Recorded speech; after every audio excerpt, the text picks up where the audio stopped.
Hi, welcome to CMO Insights, the podcast series. I am your host, Jeff Pedowitz, President and CEO of the Pedowitz Group. Today as our guest, we have Pam Piligian, who is the Chief Marketing Officer of Navy Federal Credit Union. Pam, welcome to the program. Thank you, Jeff. It's great to be here. It's such a pleasure to have you. Big company, Navy Federal. You got a lot of responsibilities. I do, and we've had a lot of growth. We're the largest credit union. We have 12.7 million members serving active duty veterans and their families. So a lot of responsibilities too for that group to make sure we're doing the right thing for them. I know part of your mantra and the reason why your growth is some of your core values, and you have a statement at Navy that says value and values to win. Could you expand on that?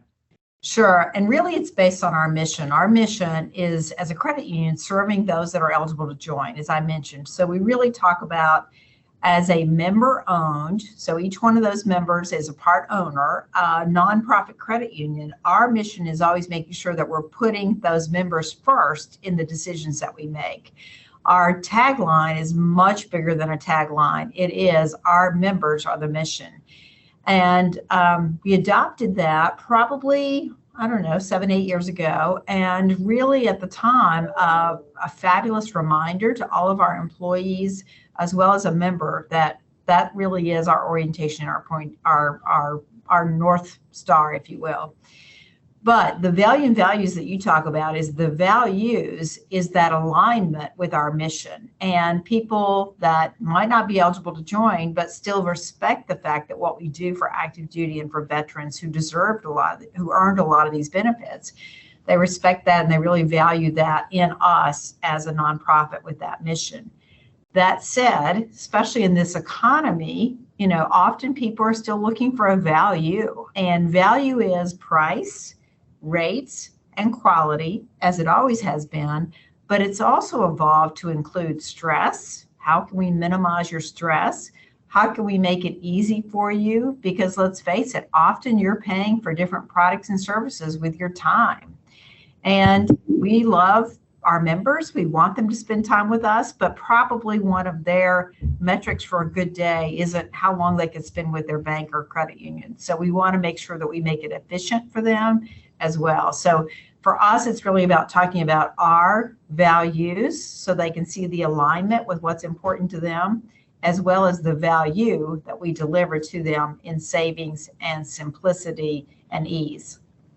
So, I think every company has a mission statement in some way, shape, or form. And I suppose some are more successful than others in actually getting those integrated into their operations versus just a poster on the wall. Can you walk us through some of the things that you do leading the marketing organization and how you actually operationalize this? Yes, I can. And thank you for asking. For us, it's a little bit easier than if we weren't a credit union, because obviously only certain folks are eligible to join. So it makes it easier for us to answer that question, who are you doing this for and how? So from an operational standpoint, that's always job one, is what does this do for the member? Is it good for the member? And if so, how? And then from my job here as a CMO is really about telling that story and serving as our growth engine to connect with more people that are eligible to join and get them to join. You have to be a member before you can do anything else. So membership is job one. And then the second part of my job is making sure that those members become engaged advocates. And engagement, yes, it is about the products and services you buy from us. So part of my team is responsible for marketing those products and services to you. But it's also about getting you to advocate for us and trust us and recommend us. And we look at all of that as a relationship. So my team's also responsible for the things that we can do in terms of enhancing those relationships and communicating and encouraging you to be part of that.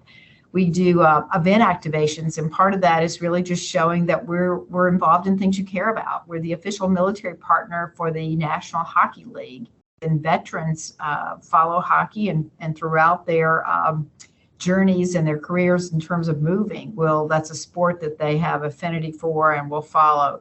But we also saw aligned values with the league in terms of respecting that service.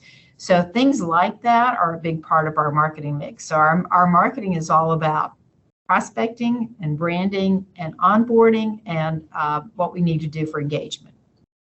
So given that you do serve primarily former service members, what built-in advantages does it give you? And if anything, does it create any disadvantages or challenges for you from a marketing standpoint? Well, the disadvantage is the disadvantage is not everybody's going to qualify for membership. So every dollar we spend talking to somebody that can't join is wasted. Maybe they would still feel good about us, but they can't really have that relationship that I've been talking about. So we have a challenge that's sometimes from a marketing and data standpoint, hard to measure. Once you're active duty, that we can identify you easier as active duty. But once you're a veteran, veterans are a very diverse group. You could be a veteran after 4 years of service, left with an honorable discharge, and have another career. You could also be a veteran and have 30 years of service and everywhere in between. So that is a little bit of a challenge. And we know that we can't put veterans all in the same bucket, nor can you active duty. Army have different experiences than Air Force, than the Navy, than the Coast Guard, et cetera. So it definitely has the nuances. And as I mentioned, we really are about selling that relationship. So showing the relationship, I have to show that I know you. Well, knowing you across that membership base of over 12 million is a challenge. So we work really, really hard at that. Do we always get it right? No, but that's really part of what we're really trying to do with it's like we talk about, I go back to the tagline, our members. It's not the membership that's the mission, it's the member, which is about you individually. So that is a challenge to get to know you. Given that you are so large and the changing demographics, I mean, less people going to physical locations now and they want more digital type of banking. How do you continue to maintain that intimacy? How do you build the relationship in these changing kind of times? Jeff, you nailed it in terms of the challenge. Here we talk about the need to be physical, and that is both physical and digital together. And we say that because physical for us is the path to a human. And a human could work in one of our 357 branches, or could be on the phones that we operate 24/7, all stateside. But we know that often our members want a path to a human. So it's about being a physical path and giving our members a path to a human, regardless of the channel that they wanted to start the process in. You mentioned the comment about people preferring digital. That's true for some things, but there are other things when you want to talk to a human. So the preference isn't always for everything digital. It might be a preference for digital first, and then getting to a human who can answer further questions and help me more. So we try to make sure that we offer multiple experiences where someone can get a lot of things accomplished on the website or in the app, our biggest channels, or go into a branch and see somebody, or 24/7 reach someone on the phone. So the path to a human is really a big part of our success here. Because you have to have that balance, is it harder when you think about your marketing mix and your distribution and how you budget? It is hard because once you make the commitment to have the path to human, how do you do that from an operational standpoint? And how do you determine who wants and needs that path to a human? So, we've done a couple of things where we used to always try to keep a member in the channel that they started their process in. But what we have found is often you may have started something, you may be using chat in the app and asking questions, and then all of a sudden you get to a point where you want to talk to someone. Well, we look at that as like they basically want to go to another channel, where before we had assumed that you always wanted to finish everything where you started. And we found out that's not true. It is true for some functions because you just want to cross it off as done. But other functions, you get to the point where you have more questions or you have more needs. So you want to migrate to a human. So we still are working through that, and trying to do that at scale sometimes is a challenge on how much we know about you and where you started the process. How do we make assumptions about you that are informed versus just maybe a hypothetical myth or belief. So we try to use our data to get to a better customer service, or as we call it, member service experience. Okay. So when I hear a lot of marketers talk about growth marketing, and you mentioned that earlier. But one of your favorite phrases you like to say is purpose-driven marketing.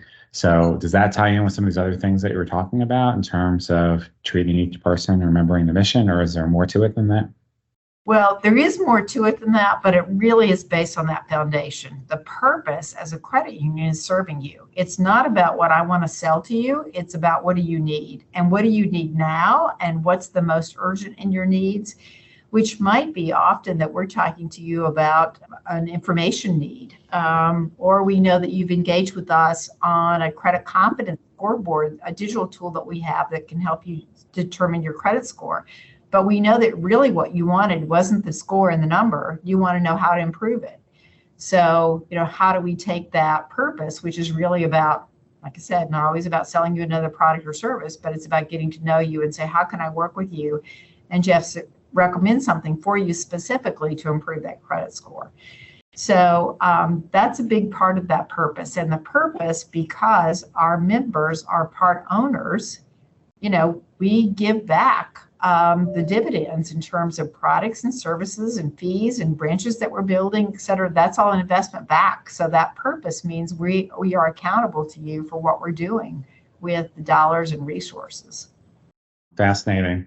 So I'm curious at how you build your team and in terms of looking for the right fit, looking for skill sets, because you've had a lot of success there. And I know it's a challenge for so many executives getting the right talent and getting them to work together. So what's your secret? Well, it's an evolving secret because it always is the first thing that for us is really, really important. And we have found that's to be a culture match. Somebody has got to get that in the context of what's important, how we make decisions with the member at the table, not physically, but their personas and their profiles at the table. We want people to have that culture where they're going to do the right thing for the member. And we can train for different skills. We often have some of our great leaders here and my peers on management council, when you look at their careers, they've worked across a credit union in different different departments, and really their career has had both vertical as well as horizontal moves. So yes, we have subject matter experts, we have specialists, but we also have folks that are willing to work horizontal and learn and grow that way. And then it really further develops their career path. We are known as one of the best places to work. This was our 13th year on the road and in making Fortune's Best Places to Work list. And part of that comes from some of the same secret sauce that we use with our members.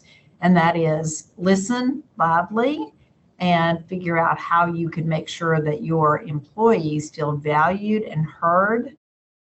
As a service brand, that's critical to being able to deliver good service, because we can't expect our employees to do that if they don't feel it in terms of how they were supported here. So it really starts with how we treat our employees in terms of how we then expect them to treat members. So, but it is evolving. What's important to people now is not always the same as it was 5 years ago. This is also true. Yeah. Changing work conditions. And how have you guys navigated the whole work from home, come back to the office thing? We're still navigating. And I say that because, our culture very much was 100% of people are on premise all the time, unless you were assigned. And we had probably about 10% of our workforce US wide was a remote worker before the pandemic.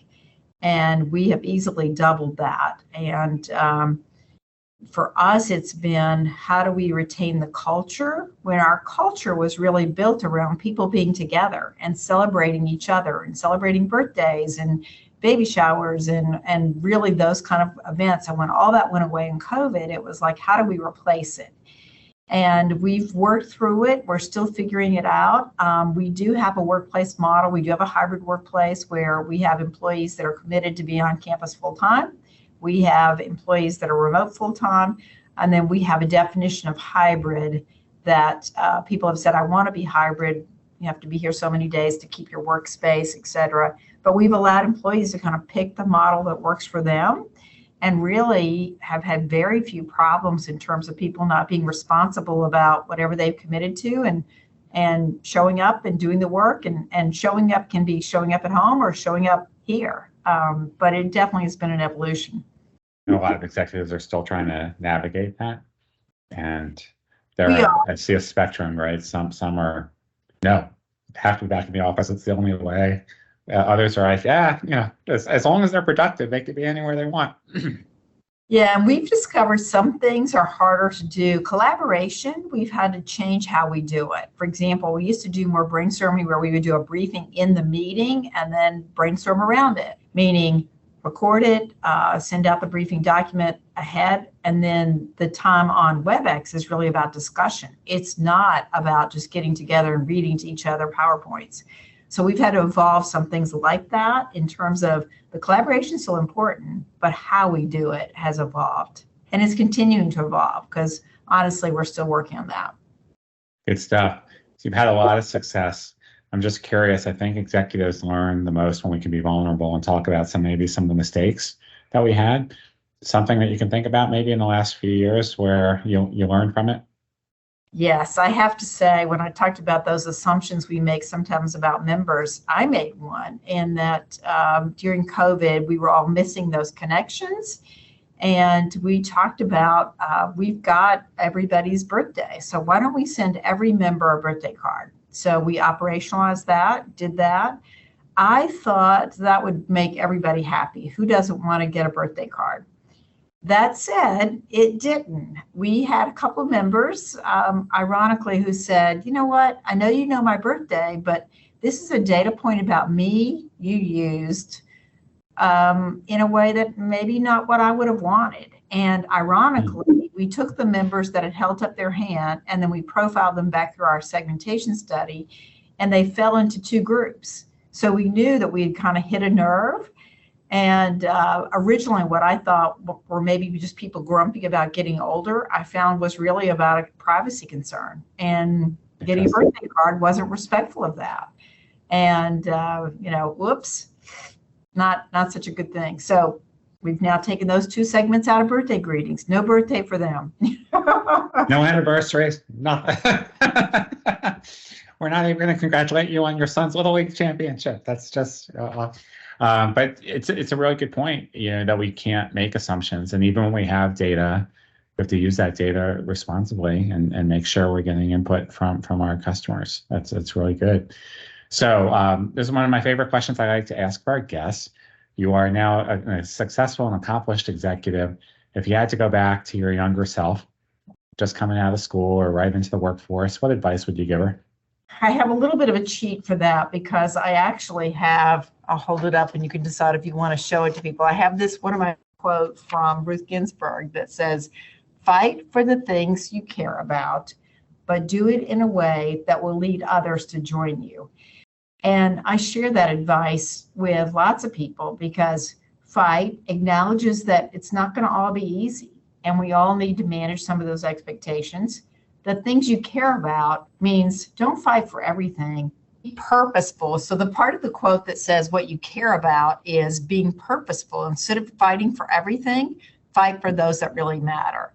And then the other part of the last part of the quote, I think speaks to anybody who thinks they're going to or wants to be in a leadership. Do it in a way that will lead others to join you. Join you acknowledges that a lot of these things you're not going to be able to make happen by yourself. You need a team. Learn how to lead that team and inspire that team so that they want to join you on the mission. Great advice. It's really easy to see, Pam, why you've been so successful. Pam Piligian, Chief Marketing Officer of Navy Federal Credit Union. Thank you for being on the program. Thank you so much.